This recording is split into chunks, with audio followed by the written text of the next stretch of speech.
রাষ্ট্রপতির ভাষণ নিয়ে নানা রকম কথা হচ্ছে, তাকে ভাষণ, রাষ্ট্রপতিকে নিয়ে বিরোধী দলের এত সংশয় এবং শঙ্কা কেন? এটাও একটা বাজে রাজনীতি। দেখুন, আমি ধরেন পৃথিবীতে কোনো দেশে এরকম হয়েছে যে ধরেন বিপ্লব আপনি করে ফেলছেন, ওনাদের কথা অনুযায়ী, যেটা তো গণঅভ্যুত্থানই ছিল, ওনারা তো এটাকে বিপ্লব বলে অভিহিত করার চেষ্টা করেছিল, কিন্তু বিপ্লবের পর আপনি ক্যান্টনমেন্টে যাবেন।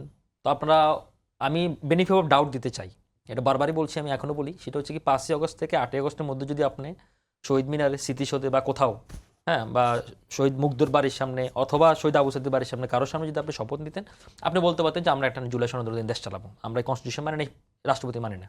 আপনারা করলেন কি, রাষ্ট্রপতির কাছে শপথ নিলেন, একটা স্পেশাল অর্ডার নিলেন এপিলেট ডিভিশন থেকে, হাইকোর্টের, নিয়ে আপনি 106 নিয়ে দেশ চালালেন। তারপর আপনি দেখেন জুলাই সনদের 133টা অর্ডিন্যান্স জারি করলেন, আপনার জুলাই সনদের স্বাক্ষরের মধ্যে রাষ্ট্রপতির স্বাক্ষর রয়েছে। তারপর আপনি আবার দেখেন, মানে এখানে আমি মনে করি ধরেন জামাতে আসলে মানে মেন স্ট্রিম, প্রথমবার মতো মেন স্ট্রিম পলিটিক্স পার্টি হয়েছে, বিরোধী দল হয়েছে, কিন্তু আসলে পলিটিক্যাল পার্টি হওয়ার যে ম্যাচুরিটি সেটা তারা অ্যাচিভ করতে পারেনি।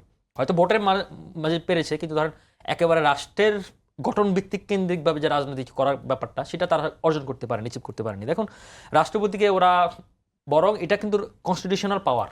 আপনার দেখুন, মানে যখন একটা নতুন সংসদ গঠিত হয়, প্রথম সংসদ এবং বছরের প্রথম অধিবেশনে দুটাতেই রাষ্ট্রপতির ভাষণ দেওয়া বাধ্যতামূলক আর্টিকেল 73 অনুযায়ী, এবং সেই জায়গায় পরবর্তীতে তার ভাষণটাকে পর্যালোচনা করার জন্য, আবার পর্যালোচনা করার জন্য বিএনপি ফার্স্টে বলছে যে আমরা টোটাল 42 ঘন্টা সময় লাগবে, অবশ্য আমাদেরকে বেশি করে টাইম দিতে হবে, এখানে 50 ঘন্টা এটিএম আজহার বলেছেন। তো এটার জন্য আবার রাষ্ট্রীয় বাজেট 81 কোটি 70 লক্ষ টাকা খরচ। তো এখন দেখুন, এক জায়গায় আপনি মানে বিরোধিতা করতেছেন, আবার আপনি বলতেছেন টাইম বাড়ায় দেওয়া হবে, এটার জন্য রাজি।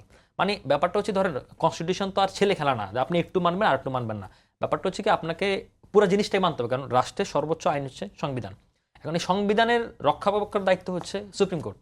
তো এর বাইরে একটা লিগ্যাল ফ্রেমওয়ার্কের বাইরে তো আপনি যেতে পারবেন না। ধরেন আমাদের এই যে গণভোটটা, এ নিয়ে কিন্তু জনাব সালাউদ্দিন আহমেদ একটা সুন্দর প্রস্তাব দিয়েছিলেন শুরুতেই, মানে যখন ঐক্যমত কমিশনের মিটিংগুলো হচ্ছিল ফরেন সার্ভিস একাডেমিতে, তখন কিন্তু এটাকে কিন্তু ধরেন শিশিরমণিরা বা অন্যান্য দলের যারা আইনজীবীরা, বিশেষ করে এবি পার্টি, তাই না, এখন আপনি যদি এবি পার্টির কথাই ধরেন না কেন, সংস্কার নিয়ে ঐক্যমত কমিশনের মিটিংয়ে সবচেয়ে বেশি তারা হচ্ছে ভোকাল ছিল।